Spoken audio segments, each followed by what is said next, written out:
The Baltimore Ravens officially ruled out quarterback Lamar Jackson for Sunday's game against Houston due to a hamstring injury.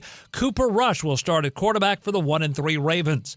The Dallas Cowboys ruled out receivers C.D. Lamb and Kevontae Turpin, as well as offensive lineman Tyler Guyton and Tyler Booker for their game against the New York Jets. The Los Angeles Chargers ruled out left tackle Joe Alt and returner Darius Davis for Sunday's game against Washington, and listed right guard Mekhi Becton as questionable. Las Vegas Raiders head coach Pete Carroll said tight end Brock Bowers is questionable for Sunday's game at Indianapolis due to a knee injury. Baseball, the New York Mets fired pitching coach Jeremy Hefner as well as hitting coaches Jeremy Barnes and Eric Chavez. The Toronto Blue Jays named Kevin Gausman their starting pitcher for Game 1 of the ALDS tomorrow against the Yankees. I'm Isaac Lowenkron.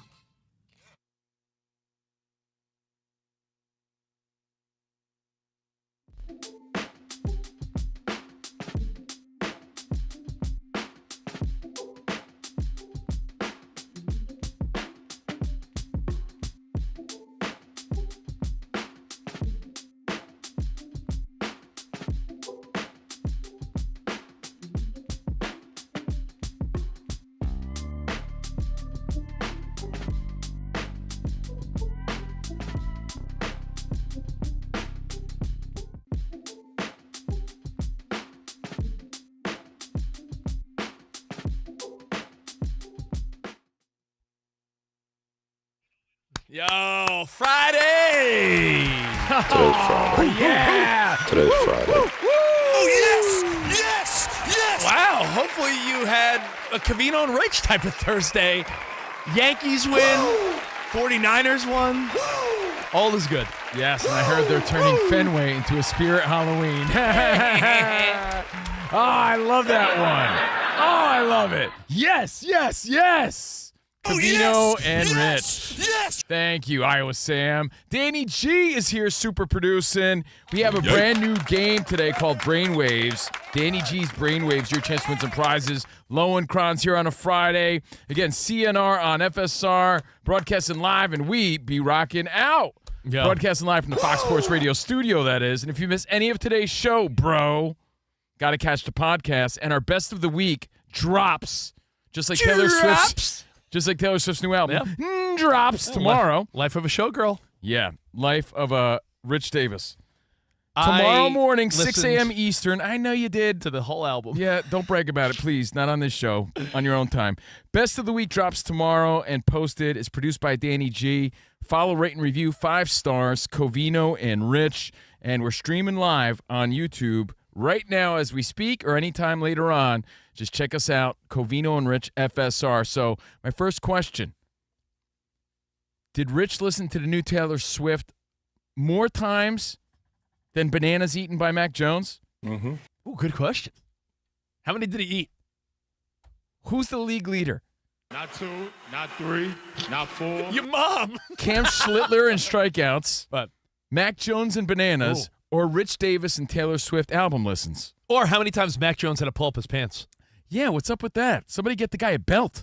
So anyway, hope you had a great night. Hope you enjoyed your foosball and your baseball. And my goodness, I don't care if you're a Yankees fan or not. What we saw last night was epic, legendary. It was a masterclass in pitching.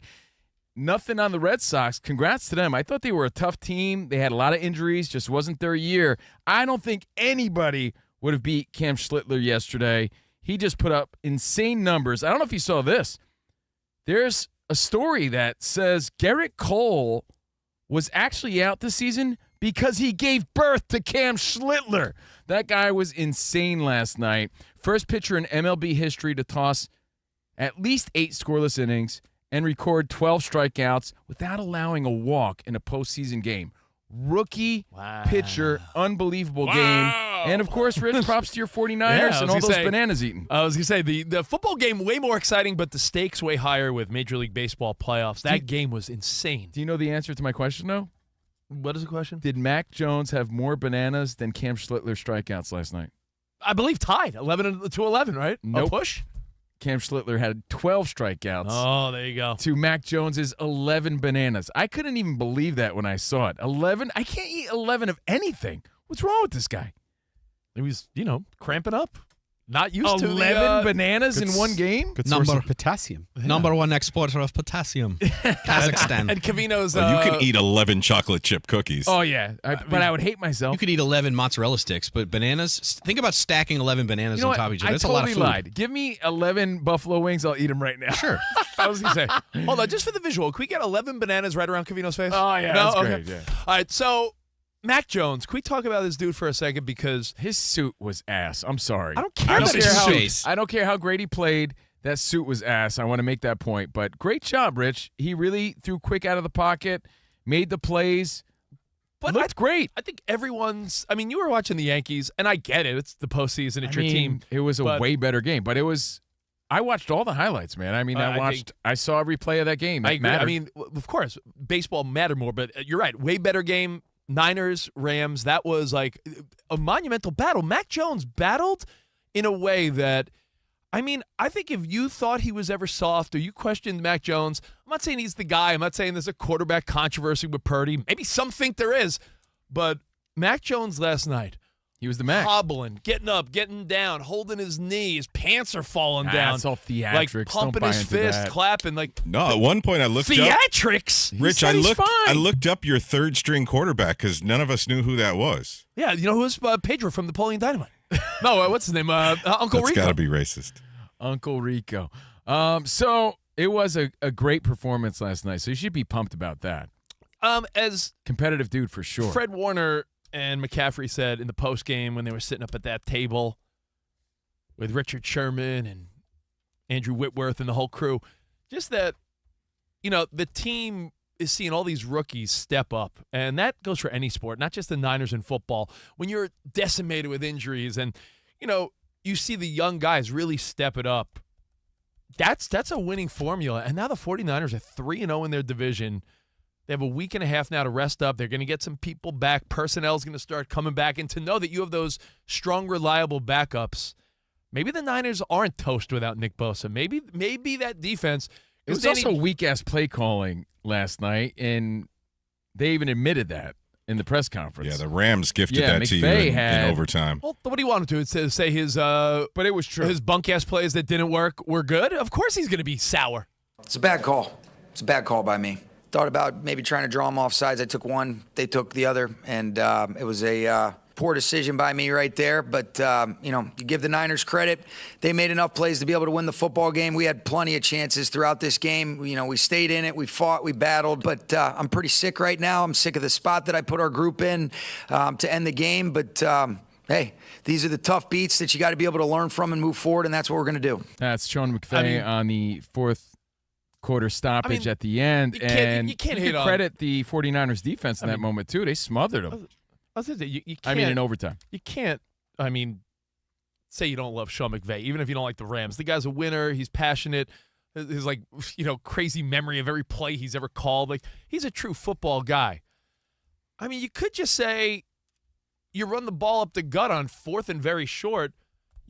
Not every team has a Fred Warner that is a beast among boys. Fred Warner somehow finds a way to break that line of scrimmage and pull on Williams' leg. And Rich, if you're going to run, though, run to the weak side, not up the gut to where the Niners' defense is stacked. Fred Warner's everywhere, Danny. But you know what? I will say the overtime rules we talked about the other day played a factor. And Isaac, I don't know if you want to chime in on this. We talked about the overtime rules.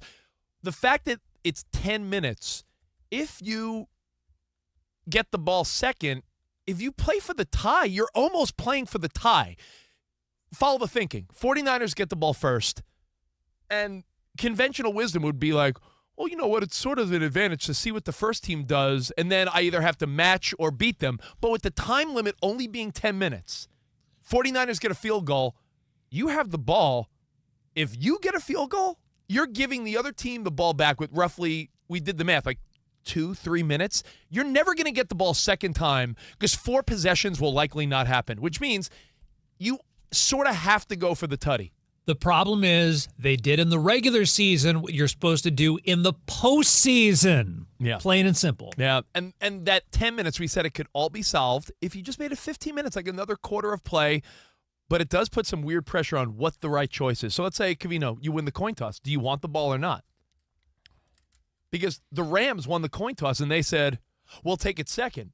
By taking it second, if the other team gets any points, you have to match or beat them. And if you match them, you're not getting the ball back. Right. So if the Rams go for the field goal there, they're pretty much saying we're either tying or losing this game. I get it. It's weird like a strategy. weird, But I like that McVay took his accountability. I agree with Danny G. It did look like a bad call. It looked like they had no chance right there. I think Mac Jones last night. I'm not saying it's. And I think Stafford handled it well at the end too. It's it's a tough loss, but Cove, I'm not saying it's a case of Sam Darnold or Baker Mayfield or some quarterback that's going to get some epic second chance or a Geno Smith. But when you saw Mac Jones battle with the balls he had last night, the way he just gutted out that performance, even if you think some of it was theatrical, I don't think he's that type of guy. I think he really was. No, I only said that because one of the first questions he was asked last night after all of that is, hey, how you feeling? What is he supposed to say? He said he's feeling good. And I'm sure maybe that's adrenaline after a nice win, but it's like I'm feeling good enough to put this wax suit on. Yeah. You're feeling good. I look But like it reminds me of how Sam Darnold reinvented himself in San Francisco. Yeah, I mean, but that's sort of the fun, but also sort of the, I wouldn't say sad part of sports, but when you realize, what I'd be capable with someone else. You could relate this to relationships. You could be in a bunk dead-end marriage and be like, I'm not who I really am meant to be with this woman. I married the wrong person. You could think that way about co-hosts, too. I mean, I'm sorry. Did I say that? But I'm just saying, Mac But Jones. you dated 20 years. We've been together 20 years. I'm What are you sorry, saying, bro? I feel the need to see other co-hosts. But, I mean, Mac Jones had to be thinking, if the 49ers drafted me instead of Trey Lance, this would have been my gig the last few years. But Rich, as Fred Durst legendarily said, everything happens for a reason. Reason. He invented that quote. Look, he's got his moment. He had a big game. Thursday night football. Did his thing. Wore his weak-ass suit, but played big. I'm certainly not saying. I think people are looking at him way different after that. Like, man, he's a sturdy quarterback. Backup, I don't know. He could be a starter. I'm not saying that there's a QB controversy, but what it does show, though, is Brock Purdy's good. But Brock Purdy is also playing in a Kyle Shanahan system, and I'm not the guy that ever said he's a system guy, blah, blah, blah. Brock Purdy's good. But it just shows that if you got talent and you want to put in the work and learn what Kyle's doing in San Francisco. You saw McCaffrey in the postgame. He was hanging from the huevos of, coach doesn't get enough credit. He's the best there is. His playbook, they were talking about how Kyle Shanahan's playbook and schemes are like a Cheesecake Factory menu. Just so and they're saying last night he got to the desserts. You have to be able to execute them, and that's what Mac Jones did. And he looked sturdy and stable doing it, composed and poised. Yeah. Again, quick out of the pocket, quick passing. Defense could never really he was roughed up, but I'm saying in those moments when he was rolling out, they couldn't get to him. He was making those plays. And again, I was watching the Yankees, saw the highlights. Of course. But looked solid, man. So you should feel good about that. Can I tell you, Thursday Night Football, one of the benefits, I don't know if any of you guys. But the Rams could have won that game. Oh, that's what I'm saying. Yeah. Well, many times in the past, as a Niners fan, I've seen games where the 49ers let a game slip away. The Rams missed an extra point, fumbled on the 1-yard line, went for it on 4th and 1, missed it. Like, there were moments where you're like, the Rams had this game. They were home, they came back. Goal, that was nice, so everything. If you were watching baseball like me, 26-23 49ers over the Rams last night. One of the games of the year. It really was like a gutty performance. And you look at that game, and I will say, Prime on Thursday, Kurt Herbstreit and... Isn't that where you grew up? Yeah, Herbstreit. And Al Michaels. Isaac, Danny G. I don't know if you guys notice this too. If you watch a game on Prime, this is fantastic because I missed, truth be told, I was coaching my kids yesterday. I missed the first quarter.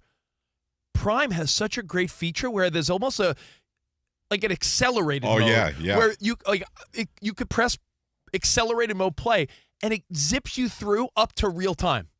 So you could watch it cuts out the fat. Really? A lot of times after a game, there'll be like a network, like a condensed version? It's like a best of.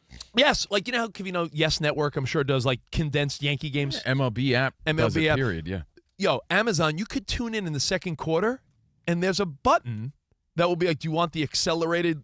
And it was like 6 minutes, and it caught me up to real time. That's amazing. And they unreal. do that in real time instead of real after. time. In real time. Oh, wow. I know, like Sunday Ticket, you could press up, and then it shows you the key plays for each game, which is a good way to get a gauge of the games. But, Amazon Prime got that right. So anyone that complains about all the different networks and Prime and this and that, I think it's fantastic. So last night, a big night for our show because both our teams won. I should have done a parlay on that. But have you noticed? Again, Danny, I don't bet on the teaser. Why not? 7-0 this season. Because the minute I bet on it, we're going to lose. Isaac, last night, under 49.5, Niners plus 13. We hit the teaser bet again.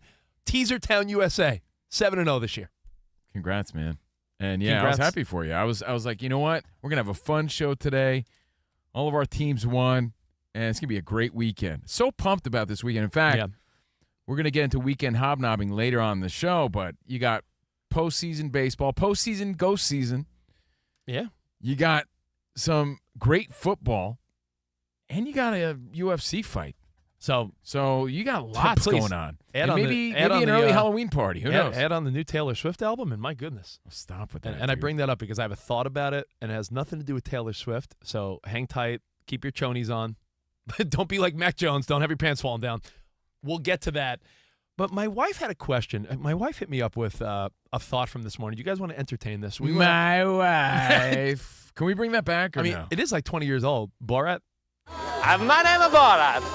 My wife is my wife. My wife. We can bring it back. So That's my wife you're talking about, man. my wife, Sarah, went to the car dealership this morning just to get a little service on the car. So it was one of those, follow me to the car dealership so I could drop my car off, then we'll get breakfast, and hopefully they're done by the time we're done with breakfast. Mm-hmm. Friday, as you know, is our light day. It's the only day where Covino and I are not doing other stuff in the morning. We do a Patreon Monday through Thursday. Uncensored, unleashed Covino and Rich. Covino and Rich Patreon. Look it up. Yeah. Join the fun. That's where all the smut happens. Yeah. But on Fridays, yes, where Rich shows his feet. I do the show pantless. It gets it's real sort of sexy. like OnlyFans. Right. It's already. We're really X-rated on that show. Wow. But on Fridays, it's just this. So we come in super energized and amped up and excited. And why? Because we have the whole morning to do whatever we want. And Rich was with his wife. Yeah. So dropped the kids off at school, went to the car dealership, and I said, all right, let's we'll find a cool little breakfast spot. We were in what is it, like Granada Hills? Is that a place? Yeah. Or am I making that up? No, that's right. Okay. It's a spot. It's a place. Sounded right. It's a little north of the valley. Little cool breakfast spot.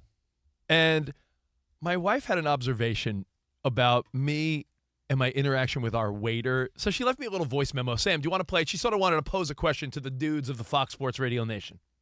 This morning, you were so freaking cute when the waiter recognized your 49ers sweatshirt, and then you guys started talking about the game, and then you asked about his favorite team, and he was telling you about the Broncos, and you were saying how much you were excited for them, and it was just so adorable, and I just love seeing boys talk about their sports together. It's just so adorable. What's his favorite track on the new Taylor Swift album? I mean, I know I'm adorable, guys, but my wife does bring up a point. It is funny how you don't have to know another grown man, but sports is some odd connector where, like, you could see a stranger. Covino, if you saw a stranger with a Yankees hat on, you could be like, "Hey, yo, go Yanks!" Like, it's like a weird. Agreed, but it's no surprise that you're talking to the waiter. I mean, you talk to everybody. No, I see Rich talking to pigeons outside. Rich will talk to anyone, anything, at any time. Portrait of himself on the wall. Yes. Pigeons? Is that the homeless guy on the corner? Yeah. Old pigeons. Old pigeons. Wait a minute. I mean, pigeons. Rich was chewing the ear of the waiter. Does he ever shut up? Like, that's not surprising to me. But you're right. For every other Manny, Mo, and Jack, she was getting her car fixed, right? For every other Tom, Dick, and Harry, sports is a great icebreaker, and it's a great commonality. Dads at the school. For sure. It's a great way to schmooze with the boss. I've seen Rich do it a million times. The barbershop, or, wherever you go, I think that sports, we've talked about this before, but it is pretty funny that you really could. Like, this guy's like, Niners, big game last night. He's like, yeah, I'm a Broncos guy. So I'm like, oh, yeah, you're getting 3.5 versus the Eagles tomorrow. And my wife just thinks it's adorable. And I'm like, yeah, don't women do that about, like, I don't know, like their horny books they read and their makeup and clothes and, girl stuff. Yeah, they'll compliment each other. Oh, your hair looks great. Your dress looks great. God, I love those shoes. Like, is that the equivalent? I guess so. Yeah, I had the same or a similar conversation yesterday. I was waiting for my food, and I was wearing a Yankees. Well, it was the Yank D's shirt. It said Yank D's, and the guy's like, "Yo, you must be excited." And I was like, "Yeah." And he's chewing my ear off, and he's like, "Yeah, man, I listen to a lot of sports talk." I'm like, "Really?" He's like, "Yeah, I'm a big Jim Rome guy." I'm like, "Well, what is it, 1990 something? How about you check out my show?"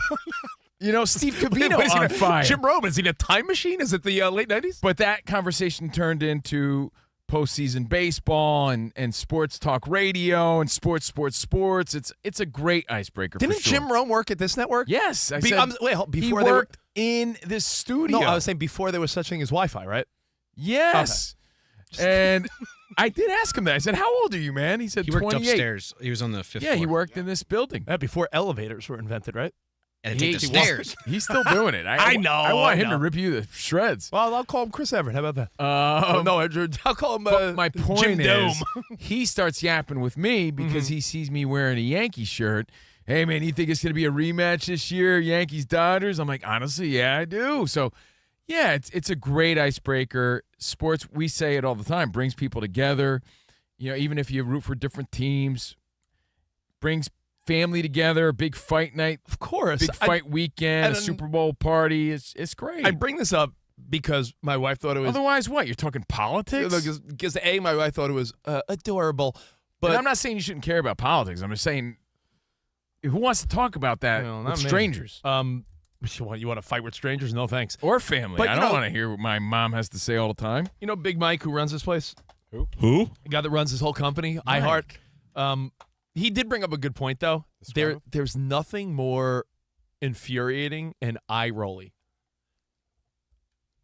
than when you see someone wearing a shirt or a jacket or a hat of a team, and you do try to start that small talk, and then they give you like the BS answer of like, "Oh, I don't really like the team. It's just a hat." It's the weakest.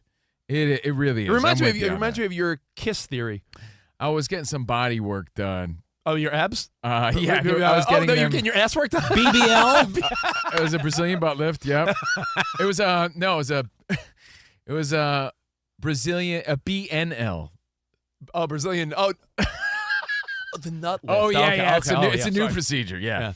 And, very experimental. Yes. I can see Sao Paulo from here. A BNL, actually. And I was getting my car fixed, and this guy was wearing, I think it was a Kiss shirt. Yeah, it It was. was either Kiss or AC/DC. It was some sort of like I remember it was Kiss because you were like, oh, you started to conversate with this fella. Yeah. Hey, Kiss, huh? Kiss, as much as I love him, one of the bands I've never seen live, man. Kiss. So, you a big fan? And he's like, "No, actually, I just found the shirt at a thrift shop or something like that." I'm like, "Well, why are you wearing it then? Why am I even trying to have small talk with you, idiot?" And you realize it's not worth it sometimes because people don't care. Or when you bump into the way you think they will. When you bump into a fair weather version of that team, like you see a guy wearing a Dodgers hat, and you're like, "Man, oh, they're in the playoffs this year? Easy. Well, that's great. Easy sweep over the Reds. That was quick business." Oh, really? The playoffs started? That happens a lot, dude. So you can't always assume.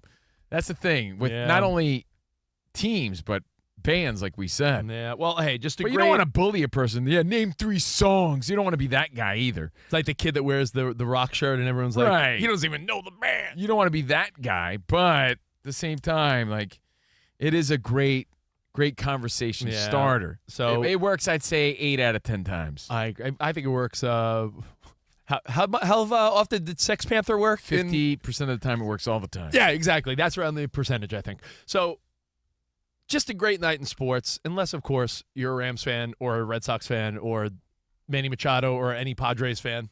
Danny, did you like Manny Machado's sad face after the game? It's still punchable. Okay. It's a topic of conversation. I heard Gottlieb talking about the aftermath of their loss, and I actually agreed with them. A question was posed, like, "Hey, how do you assess the season?" And he's like, "You kidding me right now? That's a stupid-ass, whack-ass question." Did you guys mention Sex Panther? Yes, we did. 60% of the time, It works every time. Oh, that's 60%. the percentage. Okay, I was wrong. Way off. Yeah. I was off by 10%.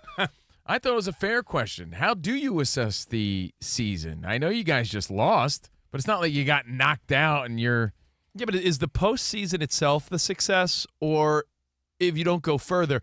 Danny G, I posed the question to Covino, and I'll ask the question, then we'll take your feedback on the other side. I'm a Mets fan. You know this. I said to Covino, let's say the Mets had won one more game, and they actually sneakily got into the postseason with 84 wins, but let's say the same thing happened. The Dodgers just beat up on the Mets instead of the Reds. Is that any better for the Mets? It just depends who the team is. Is it an improvement? It was an improvement for the Reds, so you take that. Oh, yeah, but I'm saying, if it was like, the Yankees that got knocked out, that's not an improvement. They were in the World Series last year, so it's a failure. I think back to when we were filling in on the Herd, and it was right around the trade deadline, remember?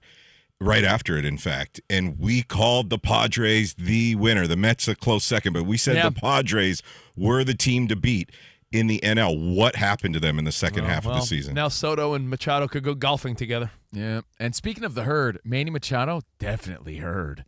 That dude has some acoustics. He's got two satellites on the side of his head. Some built-in JBLs. So, hey, we got more Covino and Rich. We'll talk a little more MLB playoffs.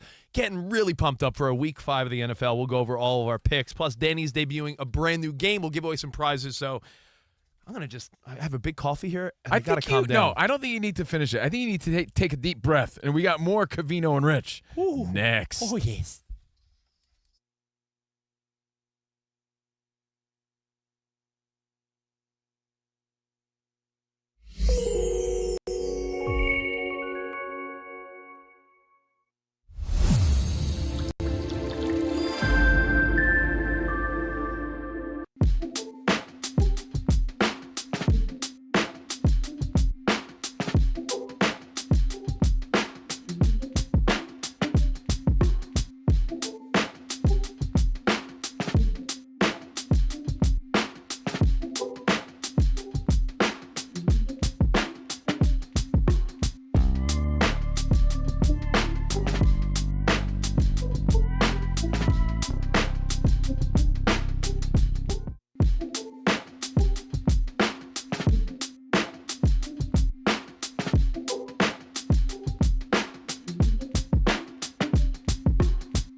One of those nights where my family was just all in the living room, chilling out. We let our kids stay up a little later because they were sort of watching the football game and sort of learning the game a little bit more last night. They both seemed sort of locked in, Cowboys, Packers. My wife's family, Packers fans. So they're watching, and I'm explaining, like, see the yellow line? That's a first down. They get 4 chances to get 10 yards. I'm like doing the dad instructional.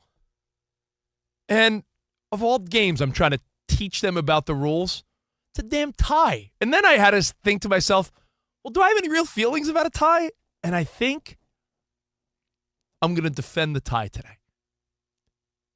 I'm going to defend the bolo tie because I think it's a cool look. Remember Phillip Rivers would rock the bolo tie?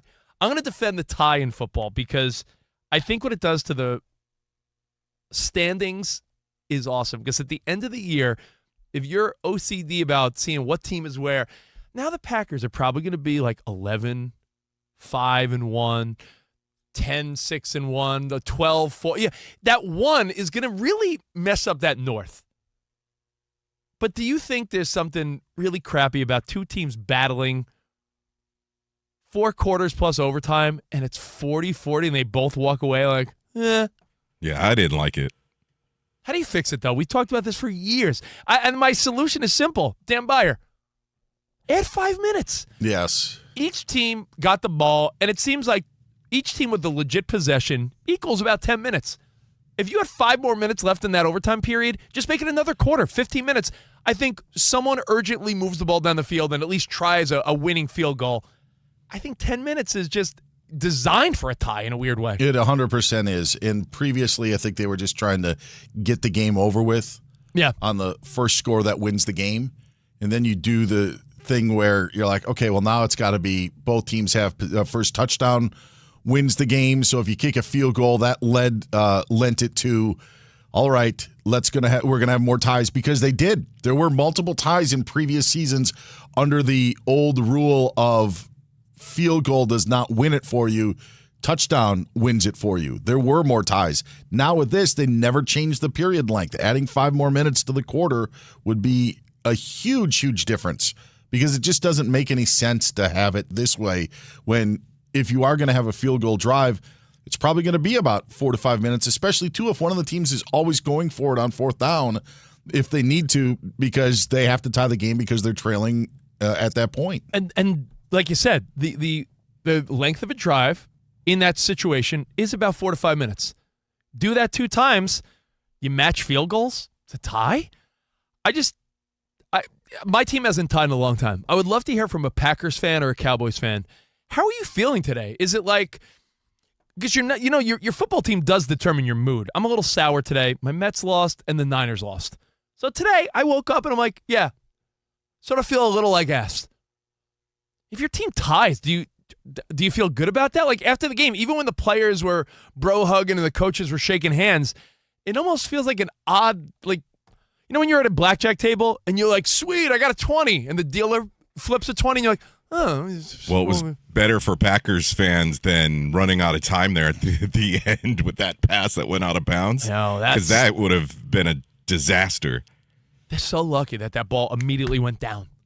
The 1 second to go. I just think ties happen so infrequent. Like was a couple years ago we had like 2 or 3 in a season, but I think you just sort of move on and deal with it because they happen infrequently enough that most of the time you do have a winner and a loser. But it happens. And it is a weird feeling. It's like you have to tell your kids this one like thing that happens that doesn't happen very often, but you have to explain it, and you're like, well, it's like not a win or a loss. It's a tie. It's a draw. I don't know. I mean, I like it because, again, I feel like it's at the end of the season, it's always fun because it messes up your playoff positions and standings and rankings. Just for all you know, towards the end of the year, the Lions and Packers, they might be battling, and it's like, ooh, that half a game is either going to work for or against the Packers. So you're right, better than a loss, but do we think ties stink?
Oh, yeah. Return to Mac Jones. 3-0 as a starter. Mac Jones. Yeah. Return of Mac Jones. So, props to him, man. Guy can battle, competes. Know what I said last night? Or as I posted on my Instagram story? Mac Jones, he do. He did it last night. He was not doo-doo. Guy played with grit and guts. It wasn't just like he won. And I'm not saying Mac Jones is my dude now. He's not my Mo Sucka. But you call him Dr. Jones. If people thought Mac Jones was like a throwaway soft Alabama first-round pick that just played for, a weak-ass Patriots team, I think there's more to Mac Jones. I think we saw also a little bit more maturity. Remember how he looked so baby-faced coming out of the draft? Sometimes you just need opportunity, man. Yeah, he had remember he was like dad bod and babyface. I think Mac Jones last night proved that he is, without a doubt, a long-term backup in the NFL and very well could get a starting opportunity down the road He's 3-0 for the 49ers. Not too shabby. Not too shabby at all. Live from the Fox Sports Radio studio, we are Covino and Rich, and for over 40 years, Tire Rack has been helping customers find the right tires for how, what, and where they drive. Shipped fast and free, backed by free road hazard protection with convenient installation options like mobile tire installation.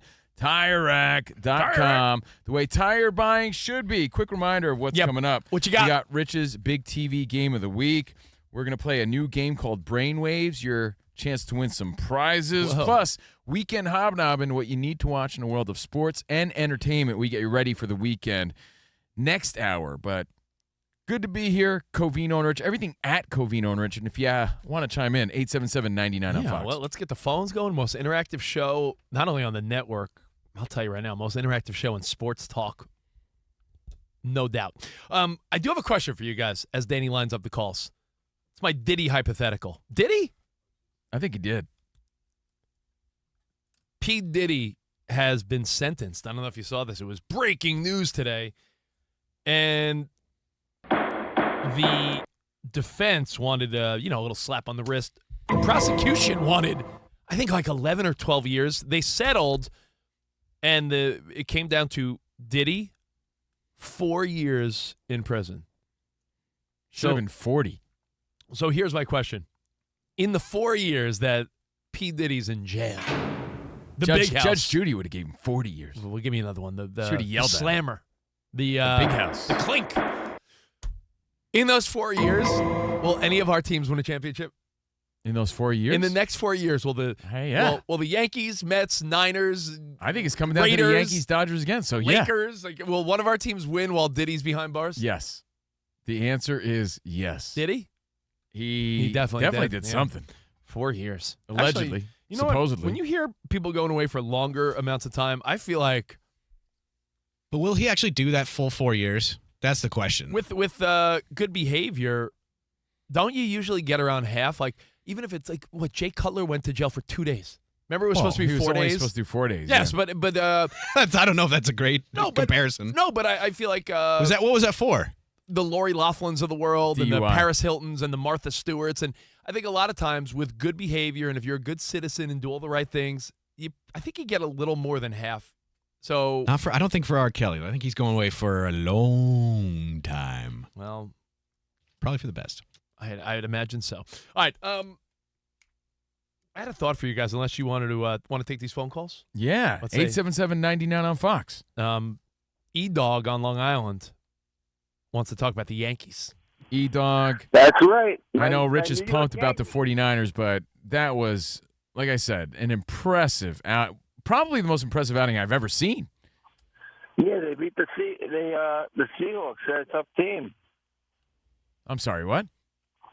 The Seahawks were a tough team. The Seahawks, you say? Seahawks, huh? Yankees win. What does it say in my it is. comments? Well, hold on. You see my comments there? It said it cut off. It says sounds F. I Maybe don't he know has what else. maybe he has a really strong accent, and he's like the Sox. We have the to, Seahawks. We have to Yeah, expand. actually, You wrote sound. The Seahawks. You wrote sounds effed up. I didn't see that. Sorry. We have to extend your screen. There. I He just meant did. to say Seahawks. Yeah. The Seahawks. I typed sounds faded. With all due respect, it is Friday, and in New York, it is 5:30 now. So maybe he started hitting the bottle a half hour ago, Hey, quitting time. Enjoy the weekend, man. 5 o'clock Happy somewhere. Friday. All right. Sipping on Grandpa's cough syrup, you pumpkin pie haircutted freak. Pull over. No, It's a cardigan. but thanks for noticing. I'm a peaceful man. Buttercups, butternuts. Hand me one of those beers. Bug Guy Dave in Florida. Who is calling today? What's up? He does pest control. Oh, what's up, Bug Guy? How are you? What's up, fellas? What Hey. can I do for you? Actually, I just wanted to say I love you guys. Oh, so Rich much. has I a appreciate termite it. issue. Can you address that? What's up, buddy? Well, yeah. Can you hear me? Yeah, what's up, man? We're not talking termites. What do you want to talk about? Go ahead. It's okay. Wanted to tell you guys I just love you so much. I appreciate everything you do. Yeah, I do pest control for a living. If you do have an issue, I'm not trying to sell plugs, so just ask away if you have just a general question or anything like that. If not, I appreciate you guys so much. Why do I always have one fly in my kitchen flying around? And Because you smell like doo-doo, that's why. You left the door open. That's the problem. They want to get in the air conditioning. Because you have a doo-doo caca finger, that's why. There's always one fly and I have my weak-ass fly swatter, and I'm like Aaron Judge, just missing every time. I'm like, How about those winged ants? What's up with those? Those are creepy. What is happening right now? I don't know. I don't know. That's what happens. Rich That's what happens. he's all hyped up. It's Friday. His Right. team won. I have a question for you. After we go to Isaac and an update, we're going to play a game, give away prizes. It's a fun Friday. What's up, Isaac? Let's do it. Update. All right, fellas, let's start with the Baltimore Ravens. They officially ruled out quarterback Lamar Jackson for Sunday's game against Houston because of a hamstring injury, so Cooper Rush will get the start for 1-3 Baltimore.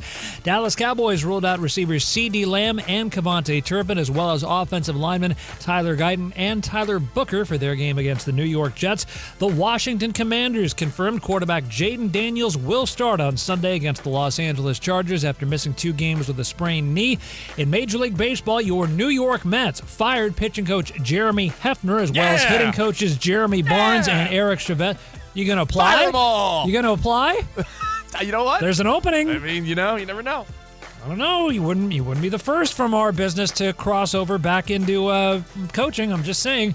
Toronto Blue Jays named Kevin Gausman their starting pitcher for Game 1 of the American League Division Series Saturday against the New York Yankees. Finally, we have a National League Division Series concession stand update. At Citizens Bank in Philadelphia for the Division Series against the Dodgers. They will be unveiling a new item. They call it the 999 Challenge. 9 fun-size hot dogs and 9 petite beers in 9 innings. The meal even comes with a scorecard to track your progress. Quick guess. How much does it cost? All right, so 9 hot dogs, 9 beers. What's in the other one? A scorecard. But so it's 9 fun-size mini hot sizes. dogs and 9 petite beers. I got to guess. $9.99. No, so 18 times 5. It's got to be like $50. $54.99. Back to you. There you go. I thought they're going to be cutesy with it. What's a petite beer? It's a petite. Yeah, I thought it was- Exactly. I thought it was an know. Andy Pettit beer, so I was so confused. Pettit beer. Rich, your wife would think that was really cute. Is that so cute? a You boys petite- and your hot little dogs and petite petite beer. beers. Adorable. So let me ask you a question, Thanks, Isaac. and we'll take your feedback on the other side. Well, again, we'll talk a lot of NFL and baseball coming up this weekend. 2 great series that actually, there's 4 great series coming up, but the ones I'm most excited about, I'm curious to see how Danny's Dodgers do in Philadelphia with that crazy Phillies crowd. The Dodgers, are they going to... And you got Ohtani dealing, bro. That's going to be big. And I think the other series, of course, Yankees, Blue Jays, but I think Detroit versus Seattle. That's going to be a good one. I'm very curious to see how that rolls it's going to out. be great, but you're really downplaying the fact that the Yankees and Blue Jays ended up tied. Yankees fought so hard to catch them, ended up with the same record, and now there's a chance to show that they were the best in the AL East this whole time. That's going to be a series, dude. That is definitely going to be great. So we'll talk some NFL. They're all great. We're going to talk some MLB. But a question about your manhood, and I'll explain next. Hang Wow. tight. More Wow. Covino and Rich. Hang tight.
ever been done dirty in a pic?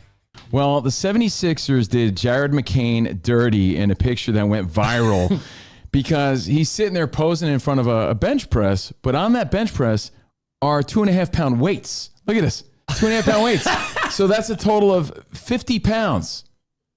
45-pound bar, 5 pounds, 50 pounds. He's benching 50 pounds.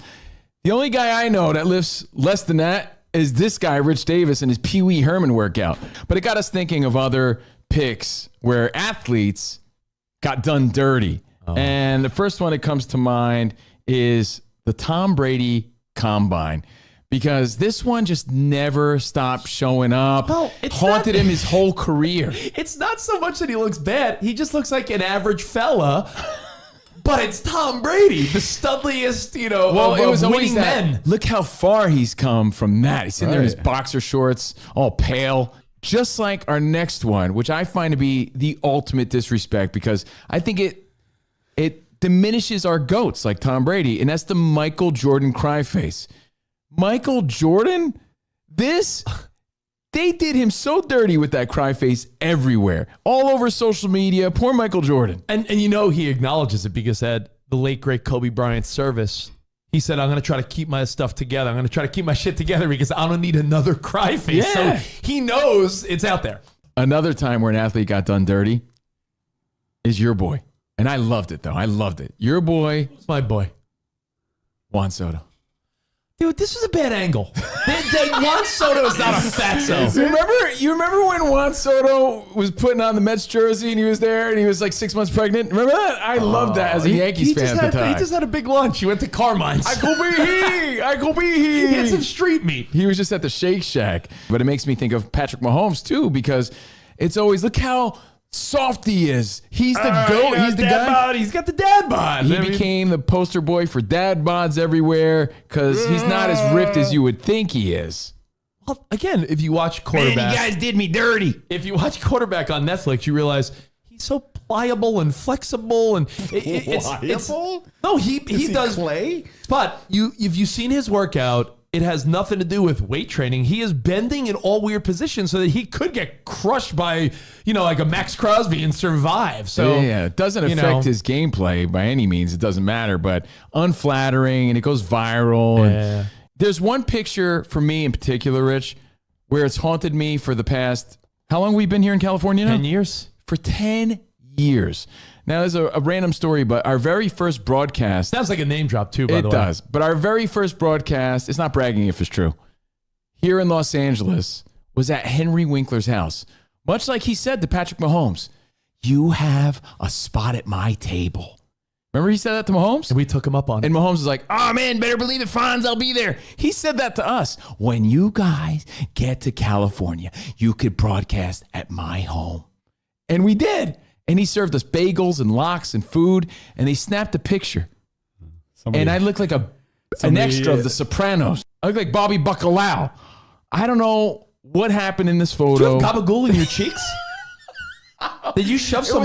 It was a long road trip of partying and drinking and debauchery. I was bloated. I don't know what was going on there. And then not only was this a terrible photo. It's the photo that keeps on giving because the more you look at it, the more you see. But I got done dirty in that photo. I wasn't ready. I wasn't prepared. I wasn't looking. I turned around, snap. All right, when you talk about getting done dirty, then I think I might win because we had the legend, Dee Snider, Twisted Sister, on our show.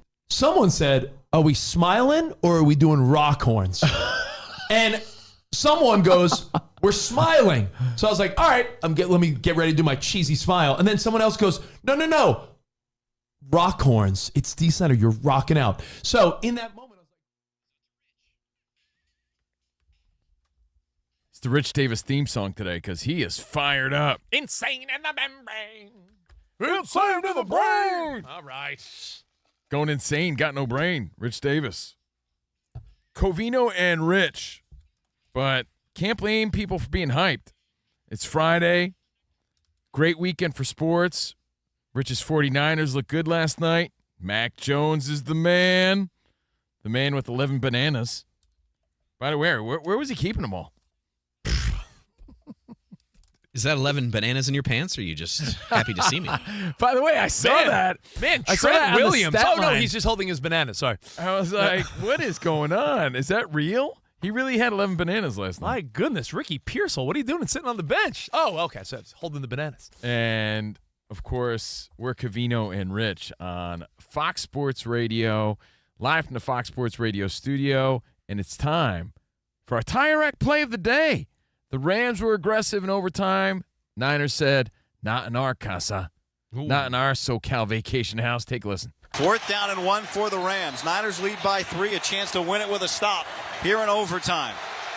Stafford gets under center at the 11-yard line. He takes it. He turns. He gives to Kyron Williams. He gets packed. I think he's short, Tim. I think he's short. And the 49ers storm the field. It is all over. The 49ers have won it in overtime here in L.A. I had such a fun time watching that game with the family. I feel like it might be a core memory for my kids because we were all invested in the, I'm teaching my kids the game a little more. So just a hell of a game last night, courtesy of KMBR Niners Radio Network. That was our Tire Rack play of the day. For over 40 years, Tire Rack has been helping customers find the right tires for how, what, and where they drive. Ship fast and free, backed by free road hazard protection with convenient installation options like mobile tire installation. Tire Rack. TireRack.com, the way tire buying should be. Hey, at least my kids root for the 49ers with me. Danny, I mentioned it briefly yesterday. I got MLB The Show 25 for the kids. I figure it's a good way. If they're going to play dumb video games, I'd rather them, learn the game a little bit, right? They're both playing softball and baseball. And they're like, can we be the Dodgers? I'm like, Dodgers? Your son wants to be Betts and Freeman, huh? Do you mean the Mets? Yeah, my son's like, no, Betts and Freddie and Otani and yeah, rhymes with Mets. Dodgers looking scary, yeah, man. Honestly, looking scary. And I said it to Bo, one of our editors here. I hope the Phillies humble them a little bit. I said to Bo that it would be easy if the Dodgers were hateable, but they're so likable. They're not a. They're Speak not for yourself. When I see them do that weak ass hip flexor, I'm not liking them. See, I think that's funny, and they're having fun, and they're. They're not the Padres, Covino. Oh, hell no. No, but they're not even they're definitely not. They're not even dude. like the Yankees of the 90s. Because Where you're I like, like Freeman and Otani and Betts. They're great for great baseball. guys. They're great dudes. Did you see that montage of Otani doing his little pregame little salute to every other head coach, coach and manager except the Padres? Yes. And you know why? I don't know if you heard the clip, but after the game, Doug Gottlieb was talking about it. I sent the clip to Danny G. It had gone viral. They asked him, how do you assess the season? They asked Manny Machado, again, leader of the team. This is how he handled the press yesterday. I know it just ended, but how do you assess a season like this? I mean, what type of question is that, dude? My guy. How do I assess the season? We just lost. How do you think I assess the season? How do you think I assess it? I don't know. That's what I was asking. You tell me. What's a loss? We lost. How do you assess it? It's a loss. You lost. Fair enough. Come on, dude. I mean, you could ask better questions than that. Let's go. I don't Come on. I don't mind that. I don't mind it because listen. You don't mind what? No, it shows Machado sort of a feisty guy. Feisty, immature. But what I'm saying is, it is sort of a He how you pounced feeling? on a reporter. No. How do you assess the season? That was his opportunity to take it wherever he wanted. I agree with Gottlieb, who was on before us. I heard what he had to say about it. It's a bad look. It was weak as hell. The reason I sent that to Danny G, our little group chat this morning, is I was like, that's kind of a fair question, no? When I say it's not like he was knocked out, meaning, yeah, they're knocked out of the playoffs. Yeah. But it's the Joe Rogan theory where he doesn't speak to a fighter after they got knocked out because they're not all there. It's not a fair time to talk to that person. It's not the same in baseball. Oh, they I'm get sorry. paid millions of dollars. The least they could do is take that conversation and spin it into a positive. You got to handle that the right way. He looked like a big jerk bully last night. But was that moments after the Padres almost tried to fight the umpires? It was just a weak look, in my opinion. You know what, that reporter did nothing wrong. I know, but That's their job. He's no Johnny Hustle, okay? He's like this during the regular season. I never know anymore. It did. But I'm not even joking. That wasn't AI, right? Where the Padres were like lunging at the umpires a little bit. I don't think so. Barstool put that out this morning.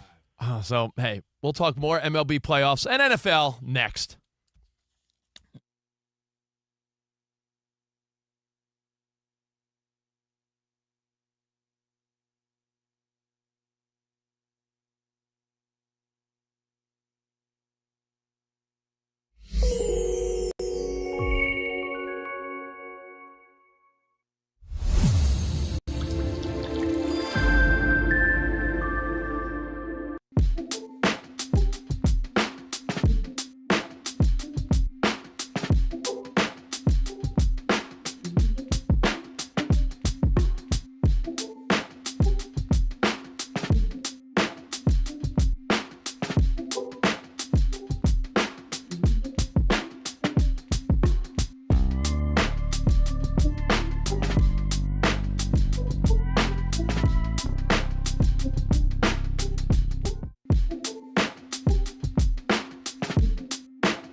studies show our grandparents have the most influence on us. So we know their story, and they sort of instilled that work ethic to us. But the newer generation, I'm not saying they got it wrong, but they think different. And we're seeing it in two related stories, and both of those stories are from superstar athletes, Luka and Puka. Luka and Puka. Lakers' Luka Doncic is not eyeing a LeBron-length career. He's very interested in ownership moving forward. Like, this is just a means to an end, just his pathway to something bigger. Yeah, I'm sure he loves basketball, but it's not the be-all, end-all. He wants to be a businessman. This is just part of the journey. Like, we always say it, I forget who originated it, but we always say, because when these dudes retire, athletes retire, they're an old man on the court, but a young man in life. I think that's a Derek Jeter thing, because I remember when Jeter retired, it was like, man, old-ass Derek Jeter. It's like, old-ass Derek Jeter's like 40. Old on the field, young man in life. So it's like, well, Luka's making all this money, but what's he going to do after that? Well, he doesn't have his eyes set on playing forever like LeBron did. Interesting. Rich, I was just going to say, in the article, he says that he looks up to LeBron as a role model for building a successful business portfolio, and he wants to learn more about that from LeBron. And good for him, man, but disappointing for us, right? Because you want to see the journey as a fan. But you also talk about, you and Danny G both watch that Shaq documentary on Netflix where Shaq is involved in a million businesses. That's right, Reebok. Now, Puka, let's shift to Puka. LA Rams, Puka Nacua, said he wants to retire from the NFL around 30 years old. Similar to Aaron Donald Nacua, who was 23 at the time when he said this, said he wants to have a big family. And we talked about this with Puka at the Super Bowl on Radio Row, saying how long-term effects of football injuries, wanting to have a big family, wanting to venture into other things play a factor. And to go back to the you know what plays the biggest factor? You said Shaq. Shaq played a long career, long enough that he played for every color of the rainbow. He did. That's the funny meme, right? He played for every color of the rainbow. He played a long time. So he retired. Then he got into all the business stuff and the Papa John's and the insurance and the Icy Hot and Reebok and everything else. I get you. Fat Burger, whatever he owns. He owns everything. What this is when you overpay athletes, they don't need to play anymore. And you could say that's good or bad depending on how you look at it. I think we as fans get chipped, and that's just selfish on our part. Good for them on wanting to make moves. But you're cutting their career short. Their priority is not, creating that legacy, breaking records. It's like getting out because they don't need to play. They've already got their bank. Generationally, there's two layers here. Let me break it down. Generationally, you talked about our grandparents, the World War II, the greatest generation. Then our parents, boomers. Then here we are. And then, your kids are living a way different life, right? Generationally, your grandfather may have worked at the same company for 50-plus years, retired, like I said, got a watch, and he's like, I work for the electric company. And then he died 5 years later. Yeah, then he died 5 years later.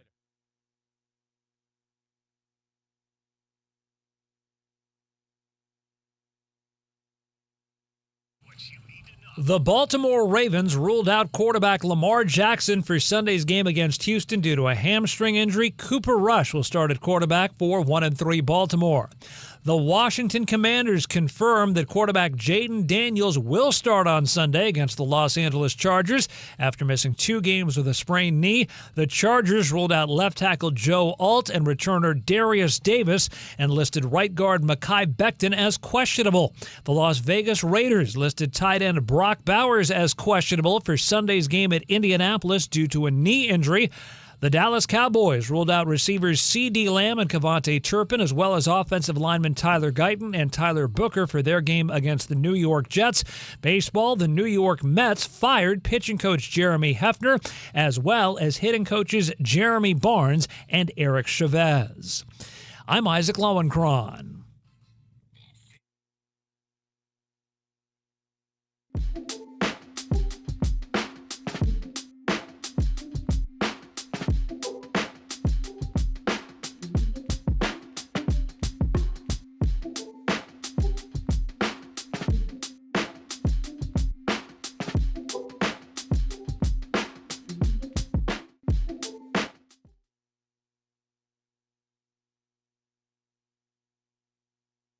Oh, yeah.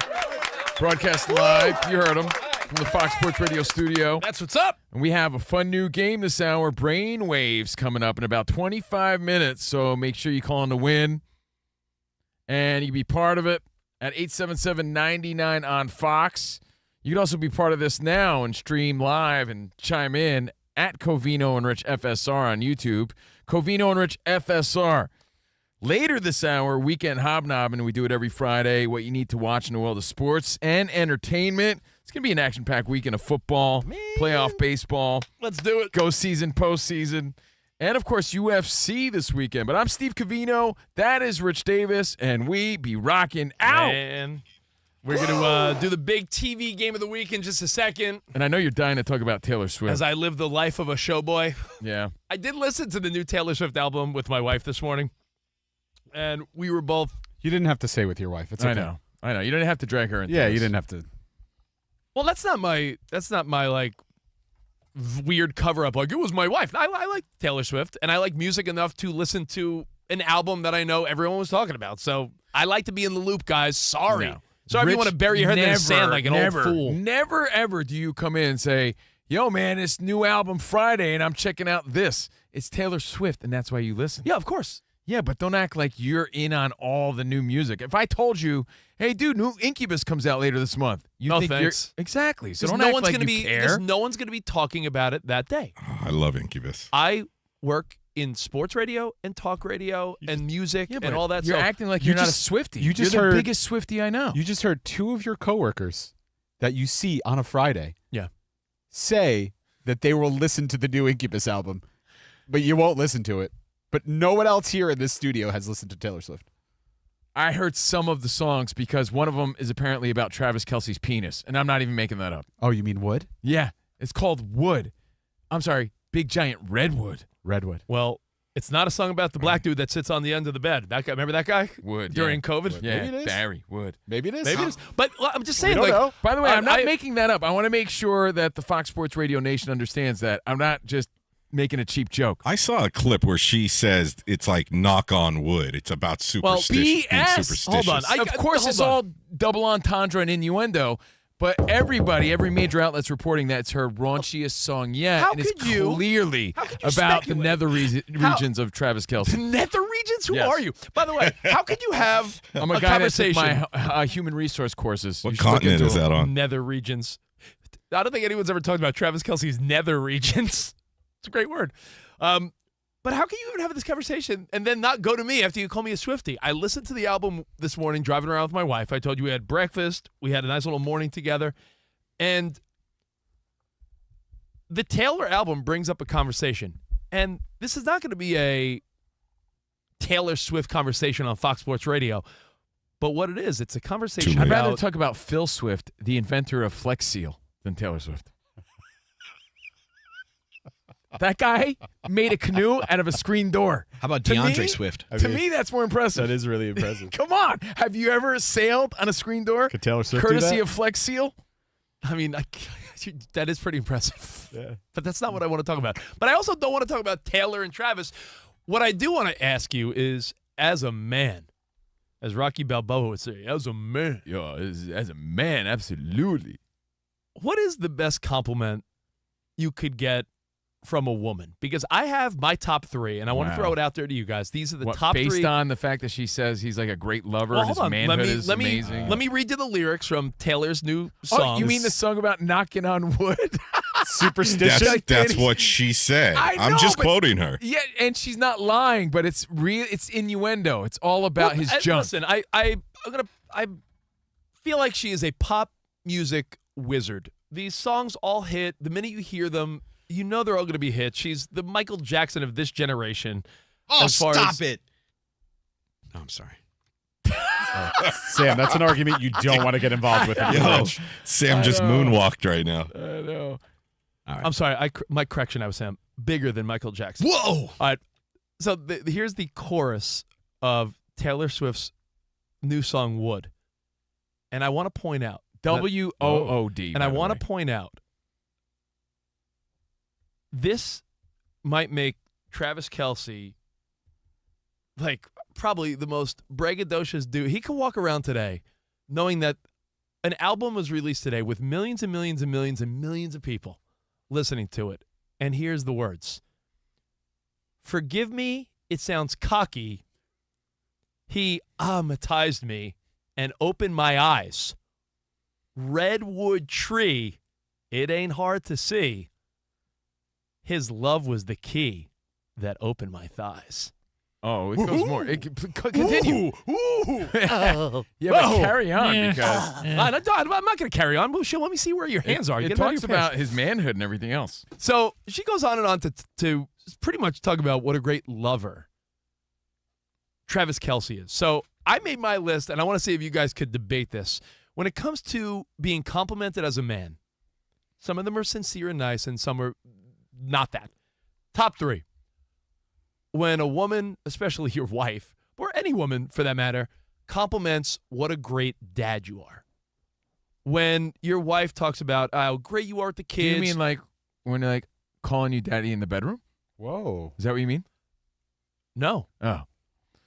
Okay, continue. But, no. He's the daddy. That could even be like when other parents talk about like, oh, you're great with the kids if you're coaching or, at the school or something. Of course. Compliment that you're a good dad. That's a top 3.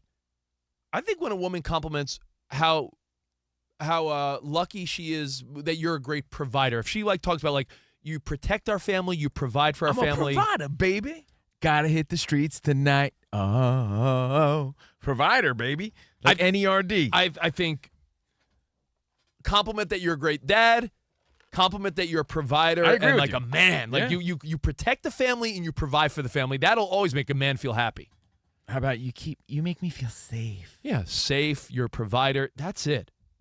You're a great dad. What's the third one? And You're 2 for 2. And the third one has to do with, are you curling the toes? Are you a good lover? Whoa. Your manhood. You rock my world, man. Do you rock her world in the bedroom? If a woman tells you you're a good dad, you're a provider that makes her feel safe, and you get it done in the bedroom, that is the trifecta of what every man wants to hear. Is Rich skipping? How about this one? And I'm telling you, Travis Kelce today is walking around as if the guy doesn't already have a strut in his step, multiple Super Bowls, future Hall of Famer, $100 million podcast. Now, there's a pop song about how he's got a redwood in his pants, and he's the greatest dude in the world. You're talented and great at what you do.